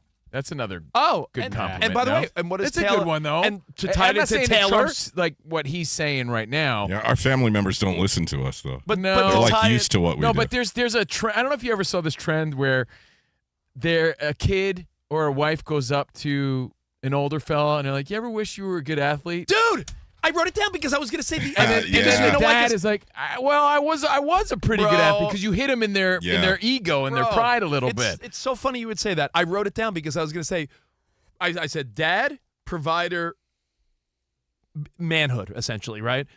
But I also had noted that it's a funny social media trend because what'll really kick a guy in the nuts is when their wife or kids or someone's like, it is a funny trend. It's like, hey, dad, do you ever wish you were athletic? Or a woman goes, honey. And the guy's like, yeah. You ever think what it would be like if you had some athleticism? If you were a good athlete. And every guy's always like, yeah, it's like a gut. It's a gut punch. It's a little. So if on the flip side of that, if they were to compliment your athleticism or like I said, whatever you're good at, your profession is, I think that also could be in this conversation. So think about it. Again, not to make it about Taylor. Who has the bigger BDE than Travis Kelce today after this song? By the way, did you see this lyric a little bit after that? Let's hear it. And I quote, "The curse on me was broken by your magic wand," unquote. Ooh. Very subtle. Oh, yeah, it's a David Copperfield reference. Maybe she's cheating on him with a baseball player. She's with Chris Angel's in the mix. No, but no, she's talking about Dumbledore. But I think that again these lyrics are why Taylor Swift these lyrics are why Taylor Swift Danny is G believes this about Harry Potter. It really is why Taylor Swift is a pop music. Gandalf. She's a pop music wizard. I just wanted you to know how she's trying to sell it to of people. course, But what I'm just saying, this is what your kiddos are listening to. And you know what? She's a great role model. I think Taylor Swift she's a pop musical wizard, and I just think Taylor Swift makes him feel like the man, and that's the goal, right? Makes him feel like the man. What if your girl compliments you on how cute you look when you talk sports with other boys? That's a good Still one, can't too. get over that. I'm adorable. What do you want me to tell you? The adorable Rich Davis, I'm adorable. everybody. I'm like Adrian Adonis. If there's another one we're leaving off the list that maybe Taylor could add, maybe she could add another verse for Travis Kelce, let us know. 877-99 on Fox. But we can't make them wait any longer. What's that? Isaac Lowenkron. Oh, no. Oh, I'm sorry. Rich Davis' big TV game of the week. Hold on. What about Isaac Lowenkron? No, I just want to say hi to him. Hi. Hi, Isaac. Back to you. Isaac Lowenkron. Hey, we can't make him wait. Isaac, go on. Go. What you got? What you got, Isaac? More about I wands. met Rich. Quick. What does that even? I got Go. more Taylor Swift lyrics about Travis Kelce. He was thinking about Taylor. He was thinking about what's in Travis Kelce's pants, and he thought it was 40 after already. Rich's big TV, not his big wand, his big TV game of the week. You should see my setup. I got an extra TV. The game that I will have. You should call it Rich's Big TV Game of the Week. It's Rich's Big TV Game of the Week. Well. When you're done watching all your baseball playoffs and you're done catching up on all the stuff we're going to talk about on Weekend Hobnob, and there's so many great shows that are back, new shows that are streaming. A week ago, Danny, we were talking about there's nothing to watch. There's so much to watch right now. Now you got to catch up on 4 different shows. No doubt. But when it comes to Football Sunday, you know how fun that is. We got that early game. If you're early like Mr. Furley and you want to wake up at 6:30 out here on the West Coast, 9:30, not too shabby on the East Coast. Vikings-Browns, not a game that deserves a TV, but it's the only game on, so you'll be checking that out. That's the early game from London. But later in the day, the 10 a.m. games, there's a clear big TV game. It's not the Texans-Ravens, though it is going to be interesting to see if the Ravens could somehow win with just Derrick Henry and Cooper Rush managing that game. Like I said, they got to just keep rolling forward until Lamar's back and then go on a little run. So that's not the game. Giants and Saints, yeah, you might see, what's Jackson Dart up to because it's fun, right? That's not what you're watching, though. You're not watching Cowboys, Jets. Unfortunately, you're certainly not watching Raiders, Colts, Danny. I apologize. You're not watching Dolphins, Panthers. That's a snoozer. There's one game that's so elite in the early set. I mentioned it before, and I mentioned it with my waiter this morning. The Broncos, Eagles. Broncos, 2-2. They could very well be 4-0. If a couple plays went different, that team could be 4-0. They let that game slip against the Chargers. I remember against the Colts, that over the end of the game field goal that got called off, the missed field goal, and then they got another chance. So I love Broncos at Eagles. Eagles undefeated. They're 4-0. Yeah, I don't think this is debatable. I think the Eagles get their first L. I'm calling it now. I think the Broncos go into Philadelphia. And the Eagles have had everything bounce their way. Everything's sort of gone the Eagles' way. Even against the Rams. Remember the block? They were about to lose against the Rams and somehow miraculously won. The Eagles are due for a stinker. And I think this is the stinker against a great coach football team like Sean Payton and the Denver Broncos. So I like that game. I like the Broncos-Eagles in the early slate. I'll throw that on the TCL big screen. So remember, it's at Philadelphia, though. So that is, I think all eyes on, Philly's got some big ones this weekend. That and the Dodgers across the street. Would. Am I right? All right, later in the day, Titans, Cardinals, snoozer. Commanders, Chargers. Jaden Daniels is back. That'll get a couple looks, and we'll see do the Chargers try to continue their winning ways in the West, stay ahead of Kansas City. They've been holding tryouts for their O-line, which is depleted. So that's going to be an interesting one. Lions are going to demolish the Bengals. There's a clear, great game in the end of the week as well when it comes to Rich's big TV game of the week, and that's the Bucs Seahawks. Baker Mayfield. He's banged up, though. He's banged up. They're going to Seattle. Seattle's favored by 3.5. Wearing 1976 uniforms. Oh yeah, that's right. Speaking of speaking of getting excited in your pants, Taylor Travis style, Dan Byer loves old school helmets and uniforms. We were texting earlier. Yeah. I don't know if you saw it, Isaac. They're rocking the old school Bucs uniforms, and Seattle's rocking, like, I call them the Steve Largents. Essentially, it's the Steve Largents. What size do you wear? A Largent? Sam. I love you, Sam. Play the rim shot on yourself. Bucks Seahawks should be a good one. I'll be rooting. I'll be rooting for Baker. Hopefully the Niners could steal a game over the Seahawks. Jason Swaney, who listens to the show, hit us up and he says, when you're talking about it, bring up the fact that the Bills-New England game on Sunday night is the rivalry game with the special uniforms, and they're asking all the fans to dress in white. So it could be cool to see a cool-looking visual game. Oh, they're calling it the whiteout game. Oh, so they're doing the whiteout game. So I'm not saying it's worthy of big TV game of the week, but something fun you might want to check out. Well, that's going to get to big TV because it's your Sunday Night Football. So Bills, Patriots, all eyes will be on that There anyway. you go. And much like our pal Dan Byer, who's usually here on the regular, we're both really loving these new rivalry jerseys. And if you're a Buffalo fan, even if you're not, those all white, they look like snowy. They got like a snowy vibe to them. And if that whole stadium's white out on a Sunday night, game. it's going to look pretty dope. They've done that plenty of times in the NBA, so cool to see it in a stadium. So, hey, those are your big games. And coming up next, there's another big game. In fact, we're debuting a game here on Covino and Rich. We all have these dry erase boards in front of us right now. It's called Brainwave. If you'd like to win a CNR Nerf football, call right now, 877-996-6369. And it's a fun multiple choice game. So you're going to have 3 answers. You're going to try to pick one and match enough of us in the studio to win. We'll explain all of it coming up here. But if you'd like to win one of these new turbo-style CNR Nerf footballs, call right now. Ooh, is that what we're calling them? Turbo balls? Yeah, they remind me of the turbo Nerfs. Nerf footballs, giving them away next. That's it. By the way, that's another track on Taylor's new album, Turbo Balls. I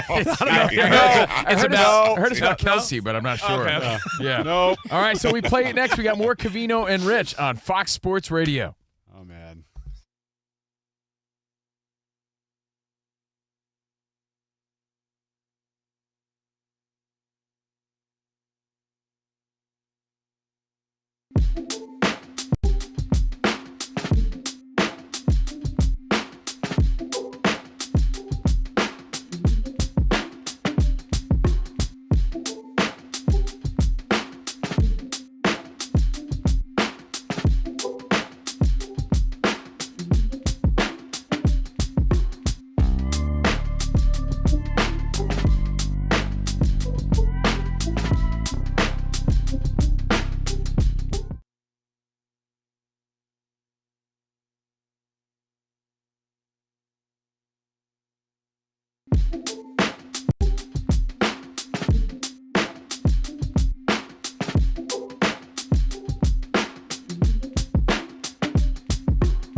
I think it's the debate that's sweeping the nation right now, and I just don't get it. Remember in the movie Big? I don't get it. I don't get it. I just don't get it. What don't you get? I don't understand how people's hate of the Yankees is really clouding their logic, their common sense. Aaron Judge is your MVP. I don't care how many home runs Cal Raleigh hits. He's having a magical season. I think Cal Raleigh's great for Seattle. Congrats on their victory yesterday. Congrats on his 2 home runs. By the way, Judge also hit 2 home runs yesterday. Are you guys failing to realize that Judge leads the MLB in almost every other category? Guess how many categories Cal Raleigh leads the MLB in? 1 home runs. If that was the be-all, end-all, why didn't Judge win the MVP in 2017 when you gave it to Altuve? That turd. Get out of here. You keep forgetting there's a whole other side of the game. I don't know, defense, catcher. Where Judge is also pretty stellar Incubus style. Hold on, I just saw a He's stat. stellar in the outfield. You're acting Hold like on. this guy's some sort of schlub. He made one error last year, and everyone keeps bringing that up. I got so many reasons as to why it's so clearly Judge.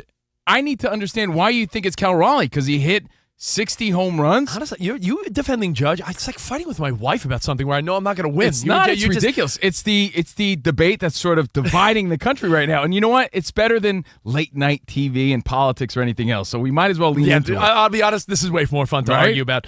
Judge has played 40% of his games this year at the DH position, which means he has done nothing because he was hurt and he still dominated. He And- still led the team. And when he's in the field, not a Gold Glover. And Cal Raleigh, not only a Gold Glover last year, he was a Platinum Glover, which means the best overall defender. So, Wait, but did you hear what I said before about Judge leading the major leagues in everything? Major leagues. Oh, major leagues, Cal okay. Raleigh leads the AL in RBI, not the major leagues. He leads the major leagues in home runs, and that's it. And you know what? And people kissing his dumper. People kissing his ass. Well, that's a pretty 'Cause sweet people dumper. hate the Yankees so much. You're letting it get in the way of the actual truth, which is Aaron Judge is so exceptional and so great. You should be embracing his greatness, not trying to tear him down just to lift up Cal Raleigh. It's the conversation that just keeps going on and on and on. And again, people just want to ignore the stats and hate on the Yankees. That's really it. And, of course, Judge fatigue, which we pointed out throughout the week. What are your thoughts, Your man? thoughts, Mr. Because I do value your thoughts tremendously. Yeah, it's not that deep. And I'll just say this. I will tend to go to the guy that I don't think will win it again. So if it's close, I'm going with Cal Raleigh. I think Judge has won it. He'll always be in the conversation. Cal Raleigh may, but we don't know. I always side with that. Honestly, guys, I do it with the NBA MVP, which I think that's how they vote, and that may make people frustrated or mad But that it's not a charity vote. I don't get that. You know what it's Yeah, like? but- I'll give you an analogy. You know when you watch a fight, UFC or boxing, you have to judge round by round, and you can't go back and change your round because it's like, oh, well, that's a closer fight than I thought. Maybe I'll go back and give Canelo round 2. That's not how it works. You judge a round and you move on.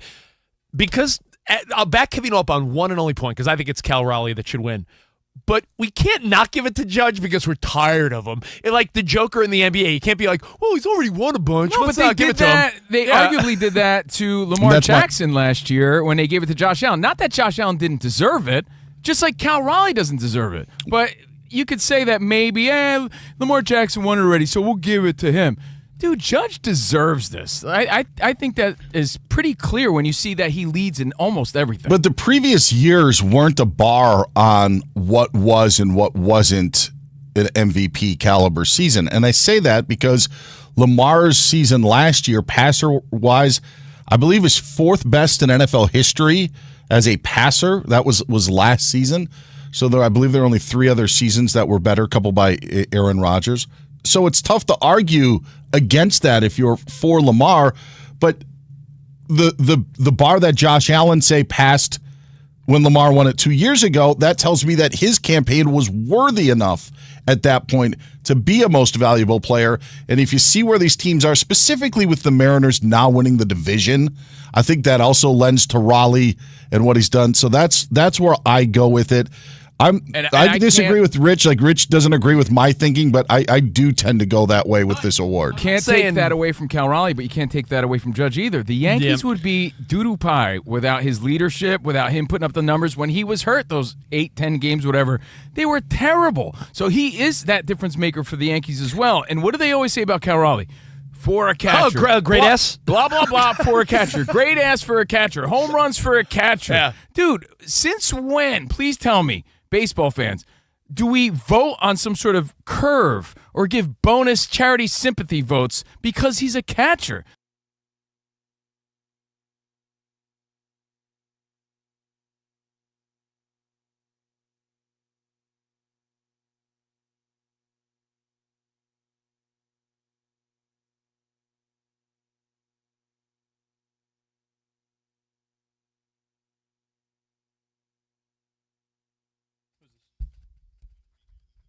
Hey, welcome back to the show. Covino and Rich, live from the Fox Sports Radio studio. And for over 40 years, Tire Rack has been helping customers find the right tires for how, what, and where they drive. Ship fast and free. Backed by free road hazard protection with convenient installation options like mobile tire installation. Yeah. TireRack.com, the way tire buying should be. And we don't want to keep you waiting. It's time for a brand new game we're calling Brainwave. Ooh. Do Covino and Rich really share the same brain? Doris Day, Red, shining, Johnny Ray, up Pacific, South Pacific, Joe DiMaggio. Is their crew not far behind? We're one. Welcome to Brainwave. Try to make sense of the brain. It's easy. We drop fun sports, music, and entertainment questions. And if you match with enough of these bozos, you win. I love that. On the count of 3, reveal. Brainwave. 1, 2, 3. Bucket. Wow. All right, happy Friday. If you've been with our show for a while, you know that Last One Standing actually started from a game that I called Prime Numbers. And after also evolving Synonymous City, I think you're going to love this new game. I'm pumped. It's all subjective. You just need to try and get on the same brain wavelength as CNR and the crew. All right, we're going to get our contestant right now, and then I'll explain how the game works, and we'll do a sample question. The first one through was Kevin in Lake City, Michigan. What's up, Kev? What's going on? Yo, Kev, if you, let's see if we're on the same wavelength already. Do you spend a lot of your day thinking about football, butt cheeks, money, and what else? Pizza. And pizza. Parlays. If any of those things, then we might be working here. Let's go. All right, here's how it works. We're going to mix it up with 3 fun categories: sports, music, and entertainment. I haven't shared these questions with anyone. I'm going to ask them and then give 3 answers to choose from. The 6 of us in studio are going to write down our answers on these dry erase boards for our YouTube channel. And that's going to give the contestant time to get their answer ready. Then on the count of 3, we hold up our boards and along with the caller, shout out our answers. Okay. Make sense? Yep. All right, the callers, you, Kev, you got to match with 3 of us, 3 out of the 6 to win the round. Or no matter your answer, if all 6 of us happen to match in studio, you automatically get the point. Oh. All right, contestants. Yeah, 2 different ways to get the point. Contestants need to win 2 of the 5 rounds to be the champ and walk away with a CNR Nerf football. And you guys plug the YouTube channel really quick so people can tune in. It's Covino and Rich FSR if you want to play along at home. Covino and Rich FSR on YouTube. All right, here we go. All right, here's a sample question. Get your boards ready. All right, so this is a sample? Or Yep. Okay, yeah, right. so this is not official yet. Okay, here we go. Which NFL team would be the scariest to face if your team was in a must-win situation to stay alive for the playoffs? The Bills, the Eagles, or the Lions? Okay, all of us in studio are writing down our answers on our dry erase boards. While we do that, Kevin, try and get into our brains and imagine how most of us are going to answer. Got it. All right. All right. I'm going to write mine down, too. Oh, good sound effects. I know. That wasn't my pen. Whoa. All right, you guys all got your answers written down? Yes. Would. Yeah. All right, Kevin, all of us will shout out and reveal our answers on the count of 3. Ready? Yep. 1, 2, 3. The Bills. Bills. Whoa. Kev, what did you say? Lions. You said Lions. Who else said Lions? I said Lions, actually. And look at that. No, so he doesn't get the point. Okay, so that would be where he doesn't get the point. Exactly. Because look at, most of us had the Bills. All right. But not enough of us, okay? And Okay. so 3 of us would have had to have the Lions there to match you. Got it? Sounds good. Yep. All right. Or for you to match us. I Here we think go. so we could hear the contestant, Danny. Why don't we have them shout it out first, and then we all shout That's it fine. afterwards? We can do that. Let's do that because Yeah, we otherwise got a regular Merv Griffin over here. Good job. I mean, you know, It was his dream to host the game show. honestly, it's still Rich is the former host of Nard Sharks, so he has experience in this. All right, here we go. Round 1. This officially counts. All right, let's go. Speaking of Rich, his team coming off a big win last night. Who is the greatest San Francisco 49er of all time? Joe Montana, Jerry Rice, or Steve Young? All right, all of us in studio writing down our answers. Kevin, think of how you think we're going to answer. Okay. all right. All right, ready? Locked in. Everybody locked in? So Kevin will answer first on the count of 3. On the count of 3. 1, 2, 3. Jerry Rice. Jerry Rice. Joe Montana. I got Jerry Rice, too. Wow, I wrote Joe Montana. I wrote Joe Montana. You got enough, You got enough? right? Yeah, he needs a match too. No, he needs to match 3 out of the 6 of us. So it's me, I got Jerry. and then who is Isaac? Isaac, what was yours? He said Montana. Yeah, so he doesn't get the point. He didn't match 3. Wait, That's what did you 2. do, Danny? I got Jerry Rice. No, so did I. So Oh, Jerry Rice! No, I got the there's 3 point! of us. Let me see yours. Yeah, he did. He gets that point. Nice. All right. There we go. I didn't Okay. see Sam's board, so. So you got it. You got the point, buddy. Okay. 1 point. Nice. Guess we're testing this out. We're all guinea pigs here. I'm right? so surprised Working out that the you wrote kinks. Jerry Rice. I agree he probably is, but I would think most people would go with Joe Montana. I think because of the longevity and all the records he holds. Jerry Rice is part of Joe Montana and Steve Young Super Yes! Bowls. He Wow. overlaps all of it. Jerry Rice is the Yes. greatest football player of all time. Yes. All right, Okay. so Kevin, you're halfway to a CNR Nerf football. All right, here we go. All right, round 2. Let's go to music. Okay. Which singer in their prime had the most exceptional vocal range?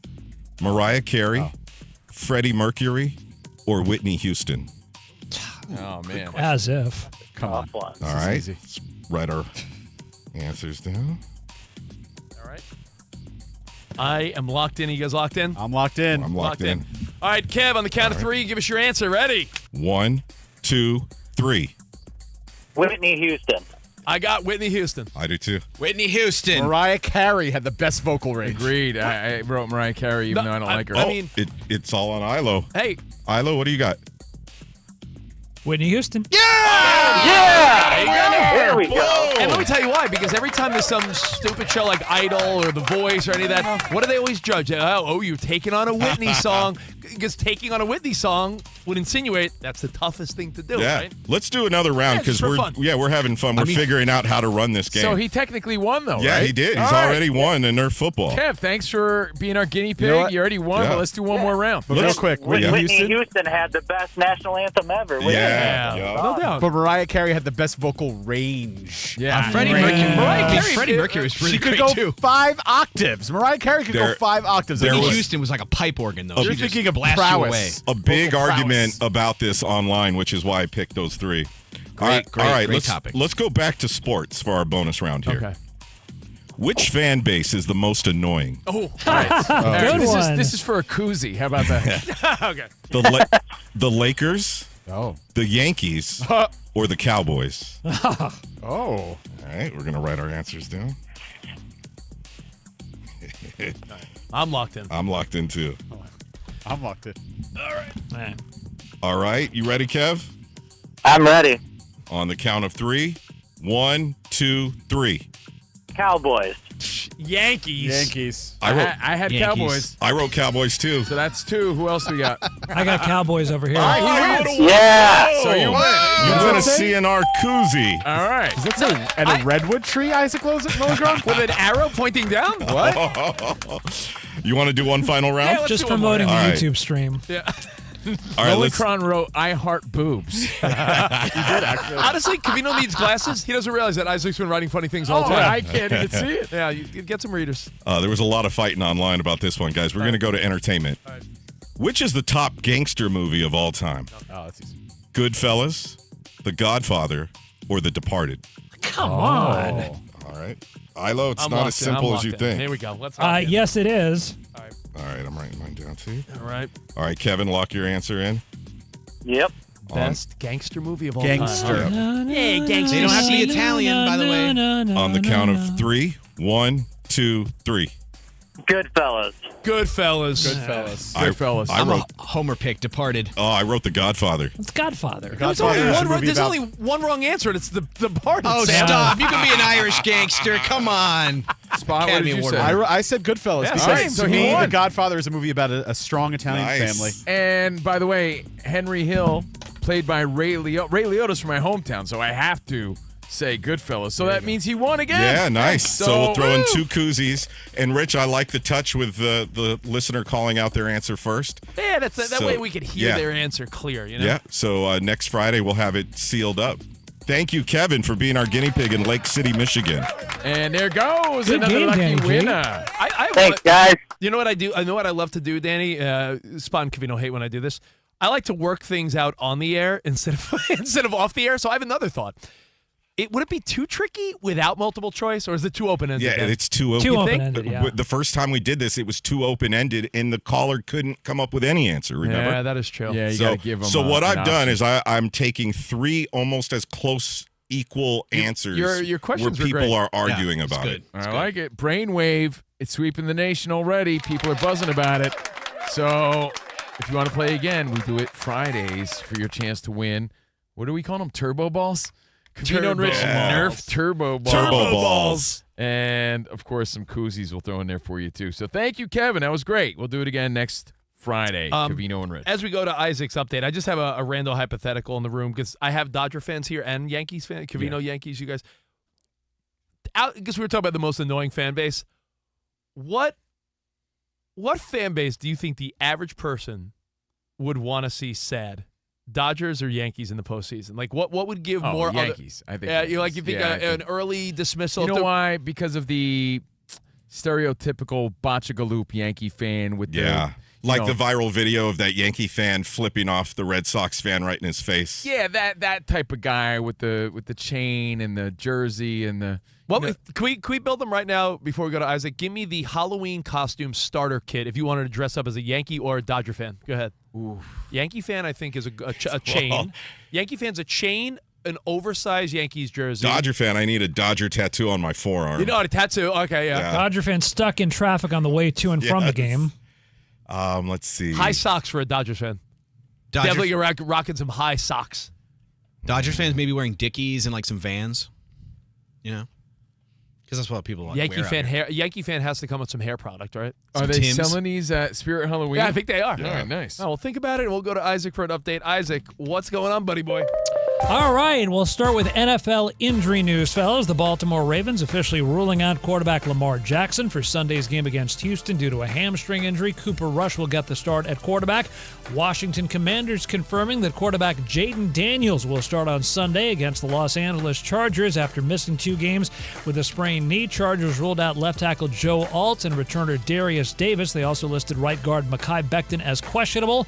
The Las Vegas Raiders listed tight end Brock Bowers as questionable for Sunday's game at Indianapolis due to a knee injury. As usual, Bowers' hairline was listed as doubtful.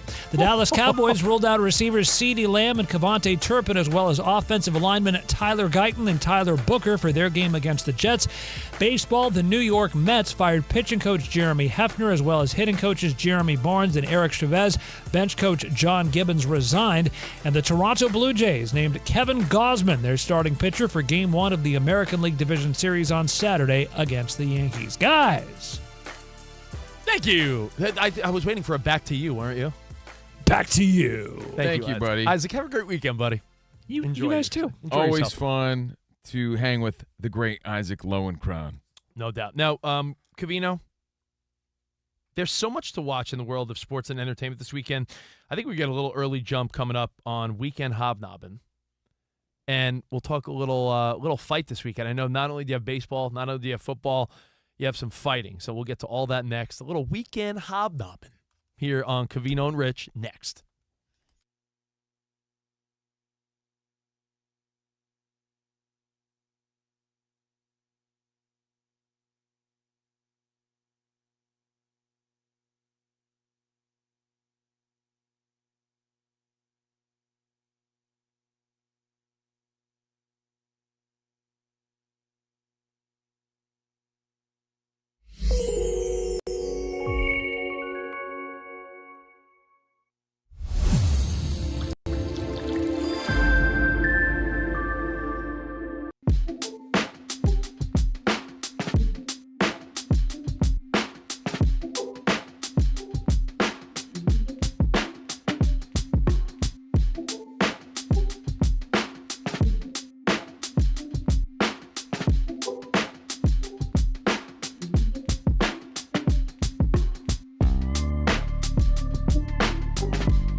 But we got to talk about Bad Bunny because my goodness, the social media reaction.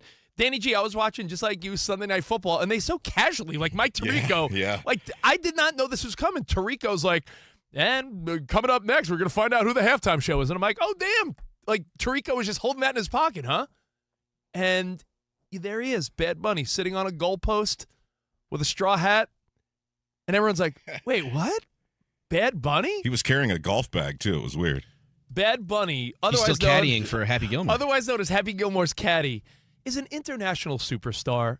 Let's not be naive, but let's not also make it seem like everyone knows Bad Bunny. It's a very interesting choice by Jay-Z, Roger Goodell in the NFL. I think we could say interesting choice. Now, here's my thought. My initial thought was, what about Taylor Swift? Because we had all those little breadcrumbs, those Easter eggs of sourdough and 60 and all this. Like, ooh, Super Bowl 60. And then Metallica. And then you heard rumors last week like Adele. And then we were all thinking, oh, she's too slow. Like, she's got a great voice and great songs, but not Adele. And then you heard Post Malone. And then over the weekend, there were internet rumors that Miley's close to signing the contract. I had not heard. Am I wrong by saying no one else heard Bad Bunny's name even in the conversation? They kept it under wraps. That was the most like under wraps anything's been kept because I didn't hear a thing, a peep about Bad Bunny. Now, let me tell you, when Covino and I worked over at ESPN, we worked very closely with a lot of the people that work for ESPN Deportes. To say that Bad Bunny is a superstar is an understatement. You just must not have many Latino friends or know anyone that speaks Spanish. This guy's an international star. But here's the question. Is it the right act for the Super Bowl? 877-99 on Fox. If you want to chime in, that's one of our things that made you go, week 4. I look at it this way.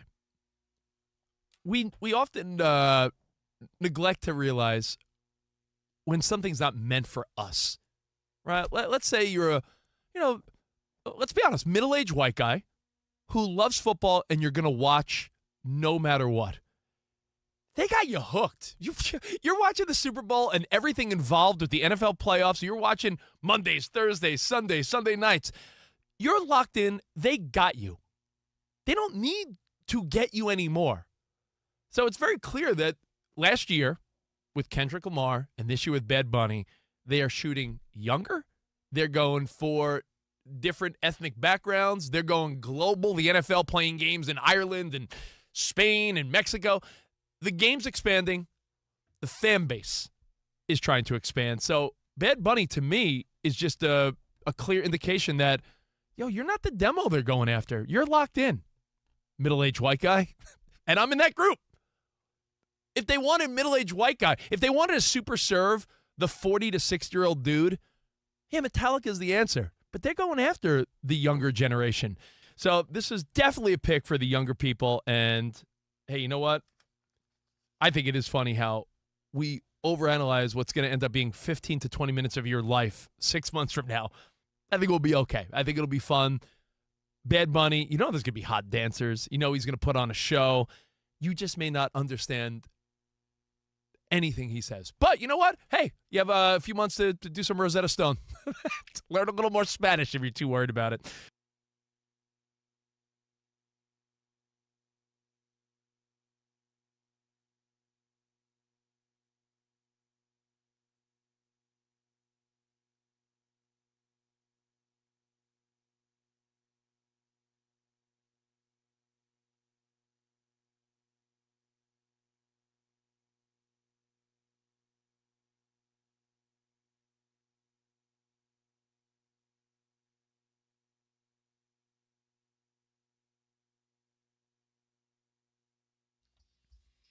All right. Thank you, GSP. Covino and Rich live from Fox Sports Radio studio. And, man, we're going to have to debate this one, Rich, because I think you and I are going to have different answers. Business fluctuations make running your manufacturing business complex, but staffing your business doesn't have to be. Oh, Express Pros? There's no debate there. No. Oh. Express Pros They know what's up. Let Express Employment Pros provide the workforce you need. Go to expresspros.com, find a location near you. That's expresspros.com. And now it's time for our Express Pros Pro of the Week. You know what? I know you're saying, we're probably saying, ooh, is it Mac Jones or was it Schlittler? What is it, Schlittler? You Was mean it- the guy that swept the nation last night? Who's this guy, this one-hit wonder, Schlittler? I gotta say, I'll give it to your guy. I mean, it was the playoffs. Counts more. Cam Schlittler is your Express Pro of the Week, the first pitcher in MLB history to toss at least 8 scoreless innings and record 12 strikeouts without allowing a walk. In a postseason do-or-die game last night, the dude was on fire. Dude was throwing high heat, had total control. He had just over 100-something pitches, 75 strikes. High heat. Is it that Mad Dog show on MLB Network? It sure is. High heat, But everybody. dude, I hate the expression, but it's true. He put on a master class of pitching last night. Young kid, too, right? Young kid, stepped up. He beat his team he rooted for his entire childhood, sent them packing, sent them home. Grew up a Red Sox fan, was dominant for the Yankees last night, and became a legend. As Aaron Boone said, a superstar was born last night. It was an insane performance. So I got to say Cam Schlittler. What were his regular season numbers? I mean, he lost only, I think, 2 games. He started in July. So came up in July. So, yeah, double-check his regular season record, but came through when it counted, and major props to Cam Schlittler. Yeah, I'm excited to see what he does next round. 4-3 with a 2.96 ERA. So we're talking about a young kid getting the ball in a do-or-die Game 3. And you know what? He could be pitching in a very important Game 3 because I'd imagine you're going up to Toronto. The goal in a Game 1 and 2 when there's a 5-game set divisional, you want to go back to the Bronx tied at least 1-1, right? It was a magical moment. He was in his zone, and it was cool to see. And in the Red Sox defense, I mean, you saw what Alex Cora said. You know, we had to be perfect to beat him because he was perfect tonight. Well, hold on. Tuesday, Wednesday, Thursday, Friday, Saturday. You're not pitching Fried in Game 1, are you? It's to be determined. I think Luis Hill probably gets the ball, but we'll see. So give me your Yankee, because you know me, I love schedule watching. I think it's going to be Luis Hill, then Fried, then Rodon, then... The Rich loves to look at the schedule game. Schedule watching! Yankees haven't announced Game 1 starter yet, but I think it's last year's Rookie of the Year. Yeah, if Luis Hill starts Game 1 of the American League Divisional. That's the rumor, but we got to see what happens. Then Game 2, you're going to go back to Max Fried. Right. And then you got to ask yourself, there'll be a rest day when they travel back to the Bronx. Do you go Rodon or Schlittler Game 3? It's Schlittler, bro. Schlittler. Get it right, all right? Did you have to dump me there? Remember the name. And oops, I will say this. It's a tricky name. In all fairness, I don't think anybody could have beat that dude yesterday. And that's what made it an amazing game. That's why he's your player of the week. All right, so Covino and Rich, we do it every Friday. We call it Weekend Hobnobbing. Let's go. Oh, yeah. Living for the weekend. Your winning bets for talking points if you get stuck socializing. You ever done anything dangerous? You ever danced with the devil in the pale moonlight? That is dangerous. Friday brings us Weekend Hobnobbing. All right, I'll make it snappy like a rubber band sandwich. UFC 320. You heard GSP introduce us. Big weekend in the world of fighting and UFC. You got Ankalaev Pereira 2, with Ankalaev winning the first fight in a unanimous decision. So a title fight this weekend in the UFC. And we're also going to find out, you already brought it up, Rich, is one BJ really better than 9 Yanks? I say absolutely not. Oh. Yankees at Blue Jays. Not this weekend. Whoa. Not this weekend. Oh. Yankees at Blue Jays. I think this is a good watch, not just because I'm a Yankees fan, because it was so close throughout the season. They ended up with the same exact record, right? So Yankees get to redeem themselves, being that the Jays got the best of them in the regular season. They were the AL East champions.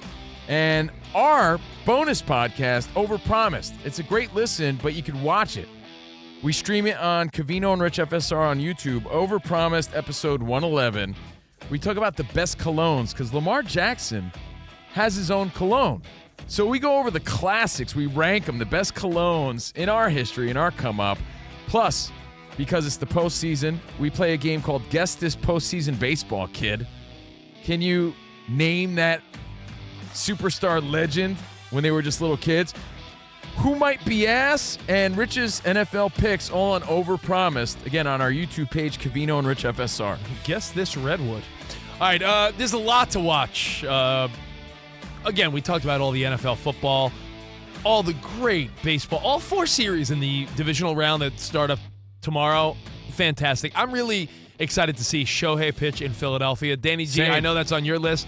All 4 series are going to be great, but Shohei pitching in the postseason in Philadelphia, it doesn't get better than that. Let's it really go. doesn't. Yo, Schwarber, Bryce Harper, do these guys got an answer for Shohei Ohtani? A lot of people are saying they're expecting big things from Bryce Harper because the Phillies are playing with like some sort of like chip on their shoulder, a lot of fire, and it starts with him and Schwarber. I can't wait to see this. All right, so Netflix got a couple things doing. I know you're a fan of the comedian Earthquake. He has a new comedy special. I am a fan. That's trending in the top 10. Earthquake, if you're a fan of his old school I would comedy. say I'm a fan. Yeah, but he's a funny I guy. find him funny, yeah. He gets a lot of industry props. Yeah. So Earthquake, new special. I'm telling you about this show that I watch and I hear no one else buzzing about. It's called Doc. It's this woman doctor that gets hit on the head.